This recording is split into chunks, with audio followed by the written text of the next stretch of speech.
I am behind on a couple Jimmy videos. This one was released, I think, about a month ago. What Did I Just Witness by Mr. Highroller. Make sure y'all like, comment, subscribe. Y'all love these videos I'm seeing. Also, y'all been loving it on TikTok, you know, the shorts too. I'm gonna try and pump them out as much as possible, but please watch the whole videos too, because I know people are like, oh my gosh, I'm stealing JxmyHighroler's content. I'm not. I'm just posting the best parts on my shorts page just so it gets more exposure. But I give him credit in every single full video I do.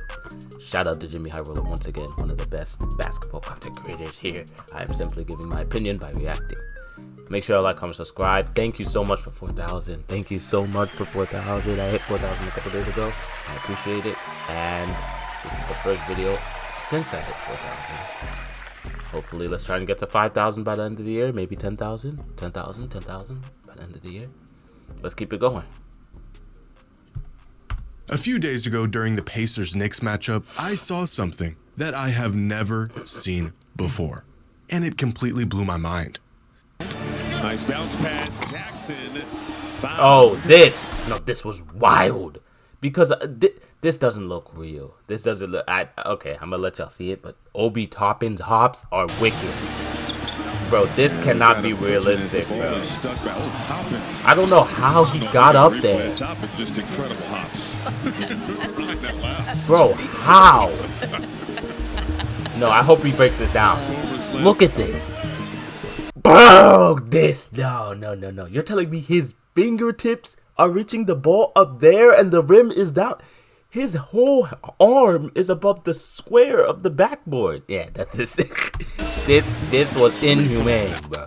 Did y'all just see that? That doesn't look. It happened quick, and if you weren't paying close That's attention so during this broadcast, crazy. you could have easily missed it. But Obi Toppin just casually dislodged the ball at the top of the backboard. After the game, I had to go and find this clip and rewatch it a few times to make sure I wasn't tripping. That's and crazy. Sure enough, I was not. Obi Toppin just touched the top of the backboard. Not that long ago, a feat like this was stuff of legend. We used to hear stories about crazy athletic players from the past being able to pull this off, but there was never any video evidence or proof, so we just had to take their word for it, regardless of how unbelievable it sounded. And it always sounded unbelievable. Something that used to be claimed as a feat of superhuman athleticism, and Obi Toppin just jogged up and did it like it was nothing. And almost as crazy as the jump itself is the fact that no one even batted. No one reacted, yeah. It didn't really I get remember much of a seeing reaction. this. I was no like, one talked about it after. Hardly anyone even made note of it. It kind of just came and went.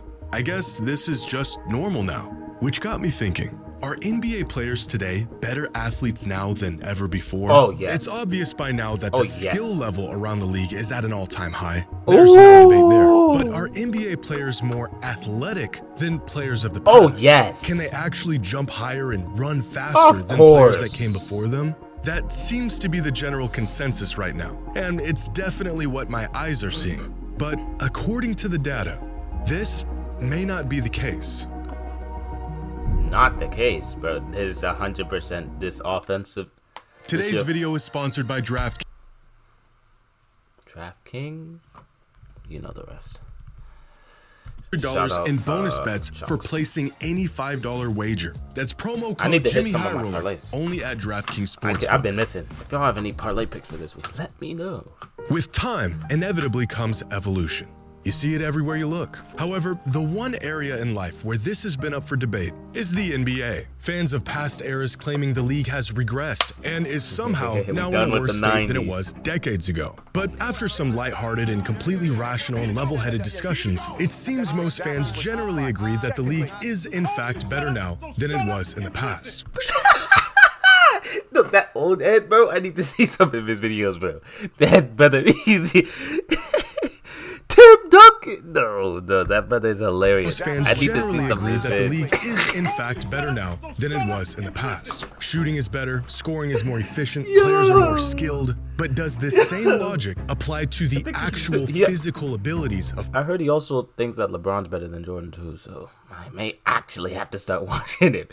He looks like good content. players? Are today's NBA players better athletes than their predecessors? Well, according to the comment section of any past player's highlight reel, they sure are, claims that today's players are not just more skilled, but they are far superior athletes. And as biased and nearsighted as this may sound, when watching these games today, it's becoming hard to deny. While watching this year's preseason, it felt like what was once a job. Zion did a 360 dunk a couple days ago, right back out of being hurt, bro. Like on a casual thing, 360 windmill. Dropping feat of athleticism has now become a fairly regular occurrence. Like, what is this? Christian Brown, a player who is not even regarded as a high flyer, taking off in traffic, head at the rim, gets stuffed by Hartenstein, and they're back off to the races like nothing even happened. Here's a play by Brandon Miller. A skill. Why is he catching a body like prime Blake Griffin? Zach Edey is 7'4", 300 pounds, and the man is catching lobs like he's an athletic stretch 4. This is the same guy who, coming into the draft, was described as a plotter, slow, unathletic.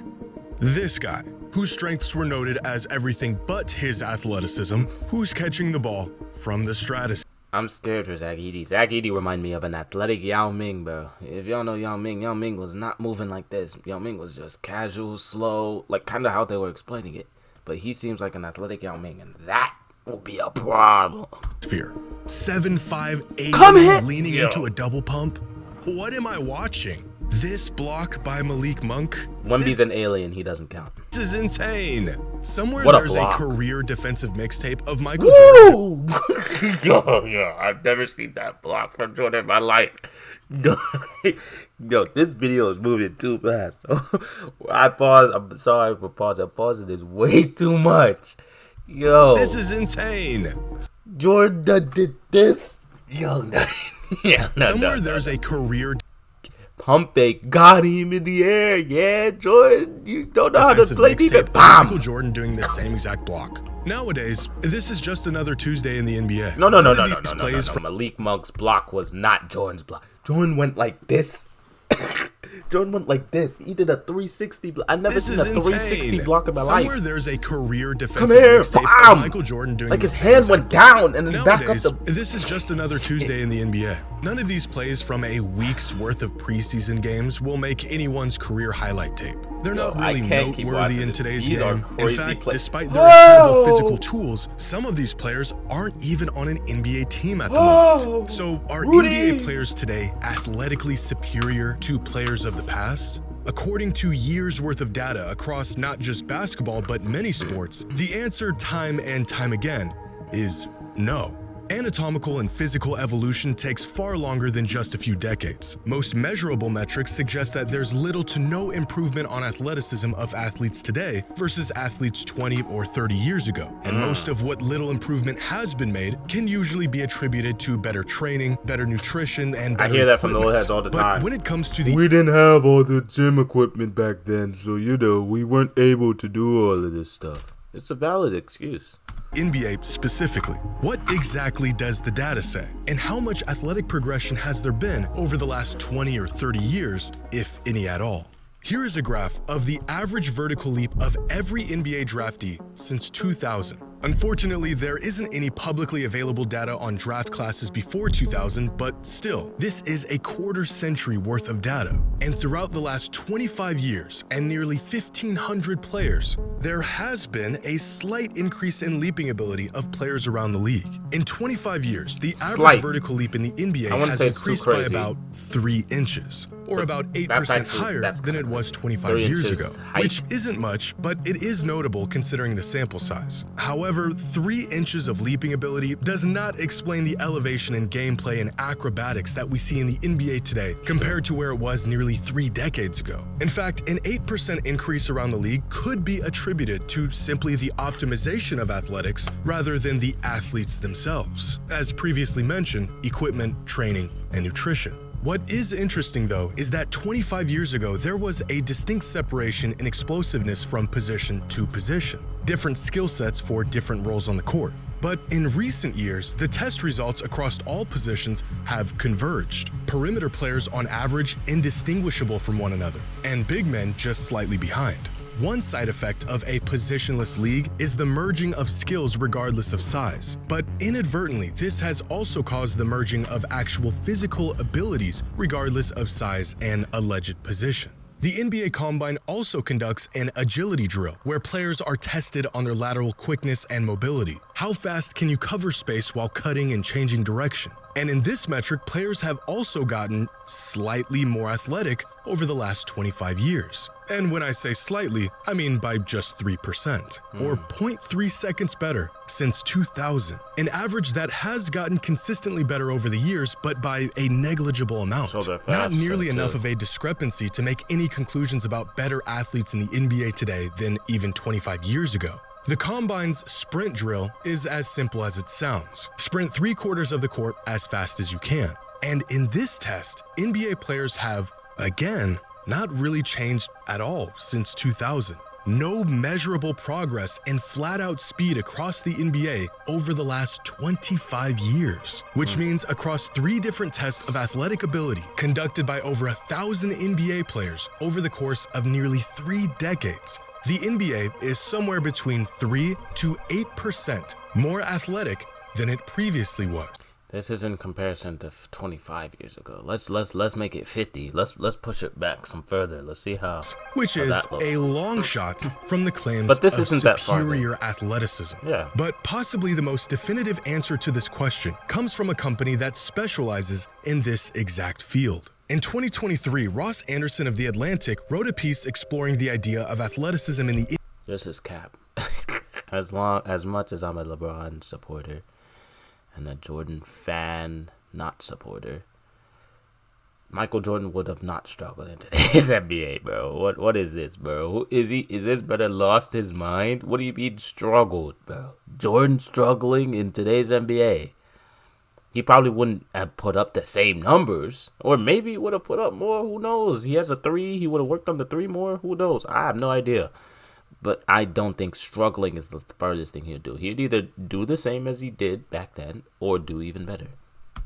NBA, and if the data backs up what our eyes are seeing, that players today are better athletes than players of the past. And within his investigation, he got in touch with P3, a company that specializes in optimizing the performance of athletes. At P3, they use state-of-the-art technology to gather real-time data on athletes and then conduct an analysis to find areas in which they can improve athletically. And in the process, they have amassed some of the most comprehensive data sets on these athletes and their physical capabilities, such as raw force production, power, and overall movement and speed. Now, according to P3, 2/3 of NBA players who suited up last season have worked out at their facility, which gives P3 incredibly detailed data on the majority of players around the league. And according to the data, today's average NBA athlete is 4 to 7% better than the average NBA athlete from more than 10 years ago, which lines up with the data that we gathered from the NBA Combine. And it gives us great evidence that NBA players today,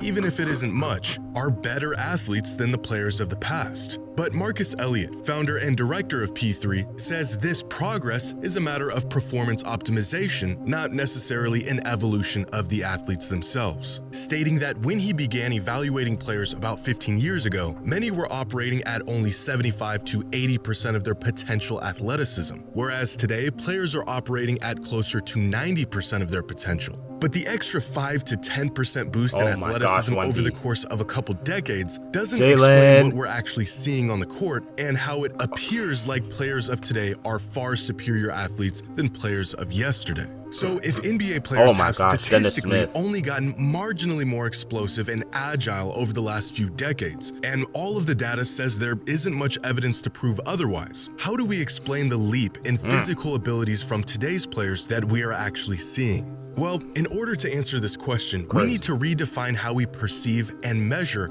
athleticism. Despite the years that have passed, Michael Jordan and the way he played remains an outlier in the timeline of basketball. Where many players of the past have a game that aesthetically isn't so favorable through the lens of 2024, Michael's acrobatics are to this day a spectacle. And that is a perk exclusive to a man that was arguably the best athlete in the history of the league. Arguably. But have you ever seen MJ attempt an East Bay?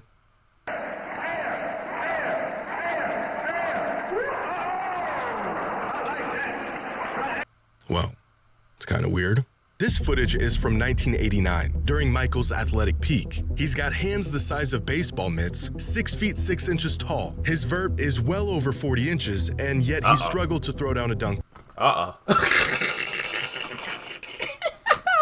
would drag this out, but I'm That not has going become to. I'm fairly gonna let routine in the NBA today. But Michael Jordan couldn't do it between the legs dunk, and y'all trying to say he... I'm relaxed. had all of the physical tools to easily pull off an East Bay, and I have absolutely no doubt that he could. After all, this is just one missed attempt. But this clip demonstrates that maybe it's not the athleticism that has gotten better over the years, but rather the way players use their athleticism. This is Orlando Woolridge, and he was the first player to pull off an East Bay in the NBA dunk contest back in 1984. Hey. Of course, this dunk existed before 1984, like a but it reverse wasn't one, something players would regularly attempt, let alone pull off, even for the Come league's here. highest flyers. But over Kobe. time, the dunk became more popular, almost like a measuring stick of elite jumping ability. Fast forward 15 years, and a simple East Bay would get you 10s across the board in the NBA dunk contest in the late 90s and early My 2000s. But today, this dunk hardly even turns heads. Players are doing this in games. games. High school players who aren't nearly as explosive as a prime NJ are doing this dunk. Not because they are jumping higher or are more agile than their predecessors, but because players today have been taught and trained on how to maximize, optimize, and use their physical tools to a far greater extent than players Yo, of the the past. crowd jumping at the same time. And use Oh, their that's physical lit. tools to a far greater extent than players of the that's past. fun. Oftentimes, players of the past possessed all of the explosiveness and agility to Heads pull up. off what Yeah, we see in Sean. the league today. They just didn't know how to use it. At least not like today's athletes do. And according Yes, to Shaq. countless studies regarding this topic, this is the prevailing theory: utilization and optimization of pre-existing physical abilities. The highlights and jaw-dropping feats of athleticism that we see far more often from players today aren't a result of them being more athletic, but rather Epstein.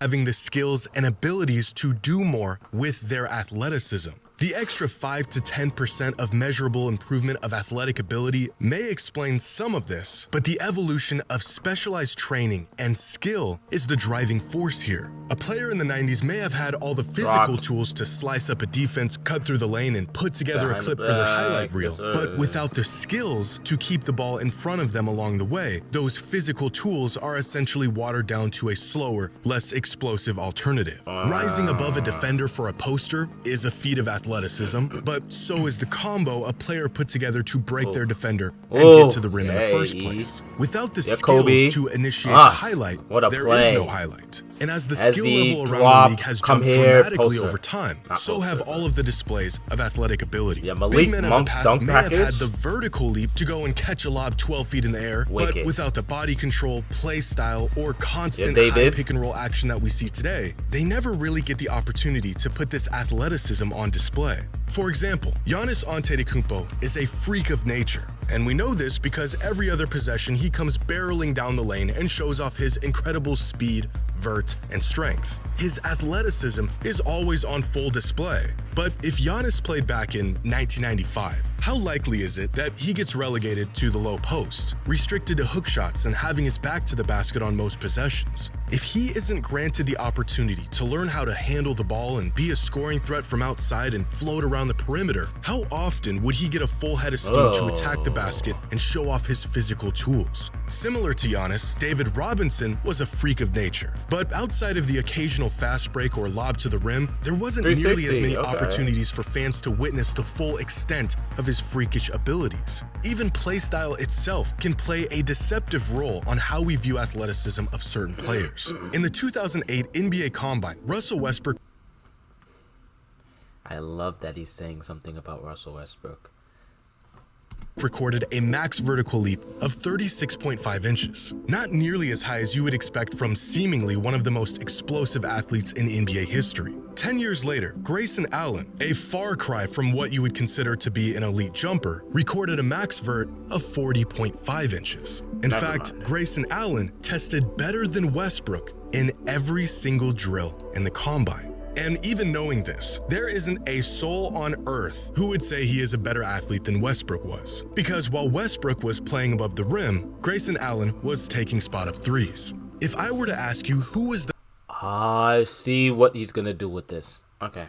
the most explosive athlete between Stephen Curry and Blake Griffin, the answer would be painfully Blake Griffin, obvious. bro. Except most fans would get it wrong. Because in the 2009 Combine, their results were virtually identical. Blake was actually more agile than Steph in the agility drill, and Steph somehow clocked the same max vert as Blake did. Athleticism and how we as fans identify it can be a very misleading thing. It all depends on how and where you use it. When a player in the NBA makes a crazy layup, this is often a result of skill opening the door for athleticism, not the other way around. Knowing how to utilize the angles, how to attack a defender, how to move your body and get the best look at a shot. These are all skills that have been developed, skills that are far beyond the average player of the past, and skills that allow players to actually use their athleticism to their full potential. And when we watch this, it appears to be more athletic than what we saw in the past.